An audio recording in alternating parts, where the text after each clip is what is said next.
Bienvenidos.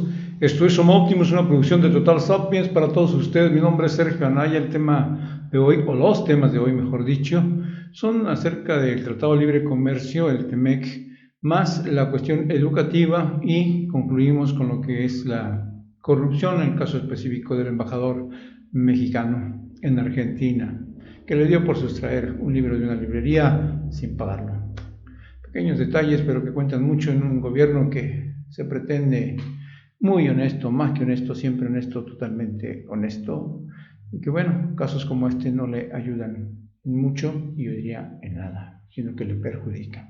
Pero entremos con lo que es el Tratado de Libre Comercio, que ya está muy trabajado desde hace varios años, y que se supone que ya estaba listo y que se iba a aprobar en los primeros meses del 2019. Sin embargo, no ha sido así, ha tenido diversos problemas y que finalmente en los últimos días se tuvieron que hacer modificaciones de última hora, de último momento, addendum le llaman, adiciones para el acuerdo que ya había sido establecido, para lo cual incluso México consultó con un grupo del Senado para poder hacer estos cambios de último momento y resistir a otros que pues Estados Unidos, para variar, presionaba y obtener mejores condiciones para ellos, para el gobierno, para el pueblo estadounidense, pues por lo cual no puede juzgársele. Eso debería ser el gobierno de México también, al igual que el de Canadá, por supuesto. Debemos recordar que junto con la migración y el narcotráfico, el Tratado de Libre Comercio de México, Estados Unidos y Canadá, el TEMEC, ha sido de verdad un dolor de cabeza para la 4T, la cuarta transformación que encabeza el presidente Andrés Manuel López Obrador. Y al igual que en los primeros, es decir, la migración y el narcotráfico, el TEMEC ha sido objeto de grandes presiones para México. Y basta citar la cuestión del acero y el aluminio, por ejemplo, así como la cuestión laboral, donde Estados Unidos quería hacer lo mismo que con la cuestión de las drogas, es decir, mandar a sus representantes, a personas que ellos nombraran, ciudadanos estadounidenses, para supervisar las estrategias laborales, las cuestiones salariales, etcétera, todo lo que tuviera que ver con el trabajo en México, y certificar que realmente se cumplieran las especificaciones que ellos estaban demandando en este nuevo tratado comercial.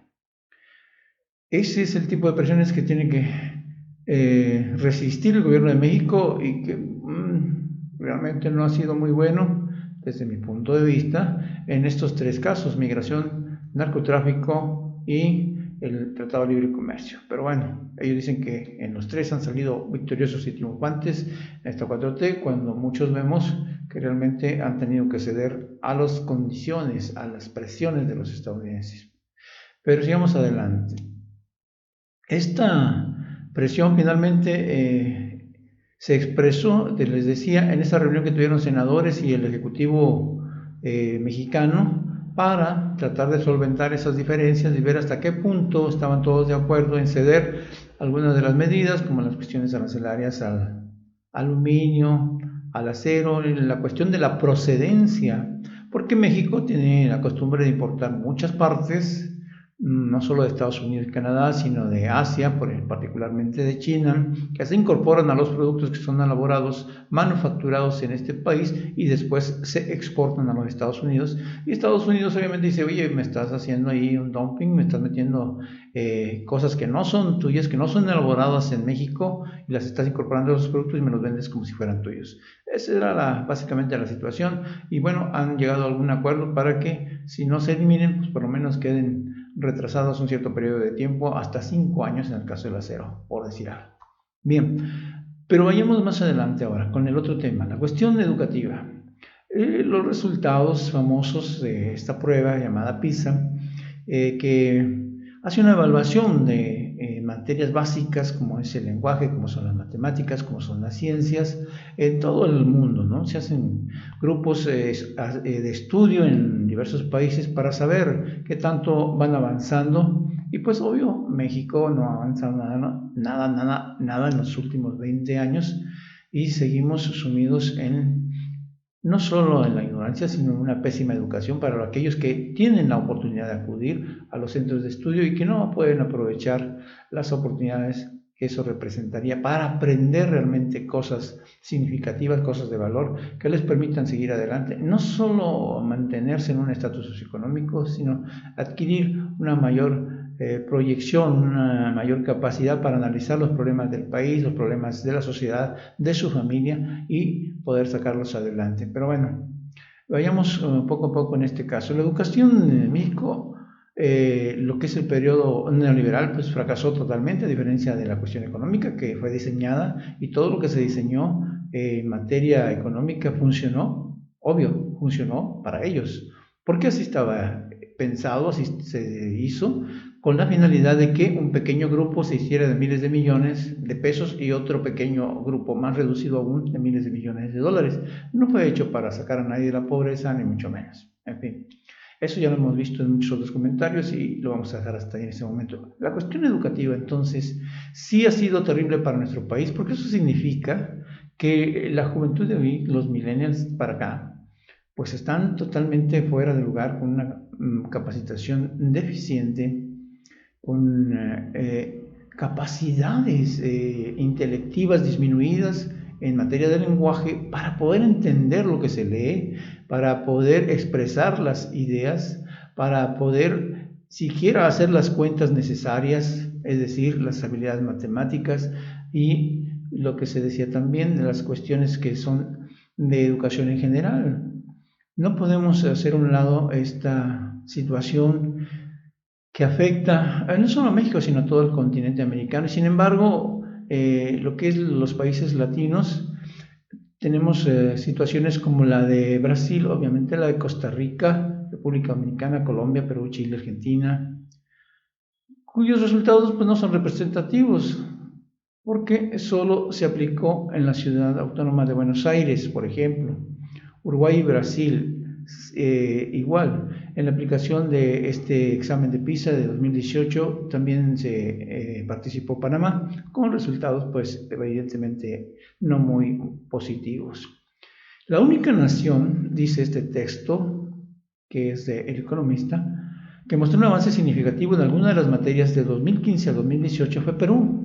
Su desempeño en matemáticas se incrementó 13 puntos, en ciencias creció 6 puntos y en comprensión de la lectura 4 puntos. El resto de las naciones no movió significativamente su desempeño académico, incluso en algunas áreas lo redujeron.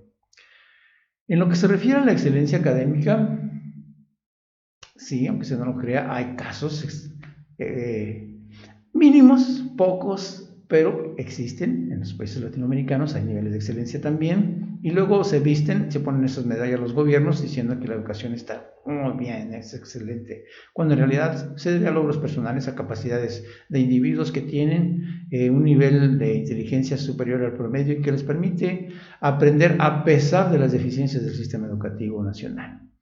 ¿Qué países lograron excelencia académica?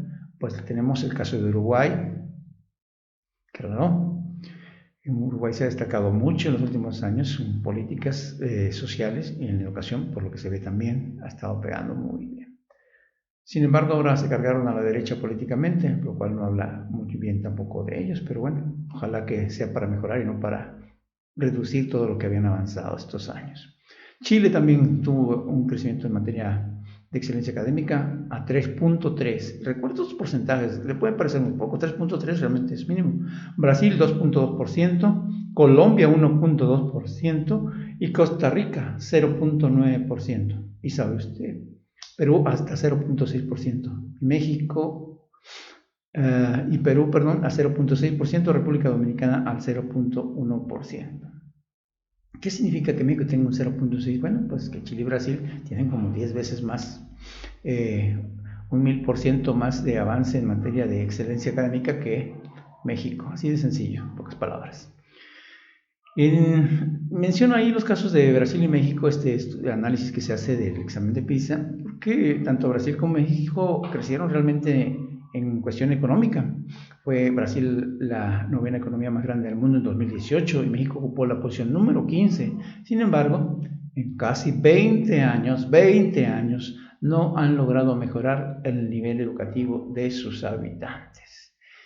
Y el problema para México, cito textualmente lo que dice Raúl Martínez Solares en su columna para El Economista, dice: el problema para México no solo son los malos resultados, sino la poca claridad de las medidas de política pública y desde la sociedad que permitan frenar el deterioro y empezar a corregir en la dirección correcta. Es decir, hasta este momento, hasta este año, hasta este diciembre que está usted escuchando de 2019, no hay políticas claras, no hay movimientos dentro de la sociedad que pudieran pensar, hacernos pensar que hay una tendencia para frenar primero este deterioro y luego empezar a corregir los problemas educativos en México. Esto es lo que dice el economista y concordamos básicamente con todo lo que hemos mencionado.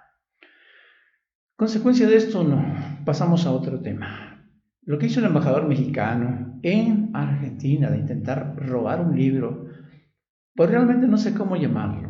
En serio que no, porque si tú tienes ingresos cercanos a los 100,000 pesos, algunos dicen que es hasta 200,000 pesos, pero dejémoslo en 100,000 o 90,000, 80,000 pesos, 90,000 pesos, qué sé yo, son decenas de miles de pesos que ganas, tienes todos los gastos, todo el consumo por parte de la embajada en ese país, sin embargo entras a una librería, escondes un libro en medio de unos periódicos, lo colocas en un anaquel donde supone que guardas tus pertenencias, vas por otros materiales, los pagas en la caja, luego recoges lo que habías escondido en un anaquel, te lo llevas bajo el brazo y sales y te agarran a ver dónde está el ticket de su libro y llaman a la policía y se arma un escándalo y desafortunadamente ni siquiera tuvo la capacidad de decir, cometí un error, me voy, no, sino que se trató de mantener esto en lo oscurito, ocultando todo, y un mes después, casi 2 meses, mejor dicho, resulta que se da amplia difusión a este evento y obviamente ya no hay manera de esconder la situación.